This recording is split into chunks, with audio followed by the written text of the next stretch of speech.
தந்தி டிவியை உங்கள் cable TV ஆபரேட்டரிடம் இலவசமாக கேட்டு பெறுங்கள்.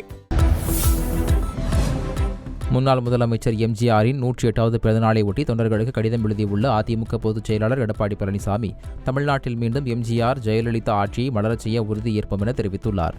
தமிழக மக்களுக்கு நல்லாட்சியை வழங்கும் பொறுப்பு அதிமுகவுக்கு இருப்பதாக குறிப்பிட்டுள்ள அவர், நாம் அனைவரும் ஒன்று சேர்ந்து அதிமுகவை வெற்றி பாதையில் அழைத்துச் செல்வோம் என கூறியுள்ளார்.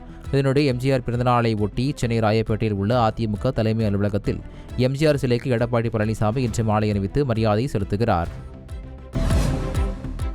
விண்வெளியில் 2 விண்கலன்களை இணைக்கும் வகையில் இஸ்ரோ செயல்படுத்திய ஸ்பேடெக்ஸ் திட்டம் வெற்றி பெற்றுள்ளது. கடந்த டிசம்பர் 30ஆம் தேதி PSLV C-60 ராக்கெட் மூலம் 2 விண்கலன்கள் விண்ணில் நிலைநிறுத்தப்பட்டன. அவற்றை ஒருங்கிணைக்கும் டாக்கிங் செயல்முறையை இஸ்ரோ விஞ்ஞானிகள் வெற்றிகரமாக நிகழ்த்தினர். இதன் மூலம் விண்வெளியில் 2 விண்கலன்களை இணைக்கும் ஒருங்கிணைப்பு தொழில்நுட்பத்தை அறிந்த 4வது நாடு என்கிற பெருமையை இந்தியா பெற்றுள்ளது.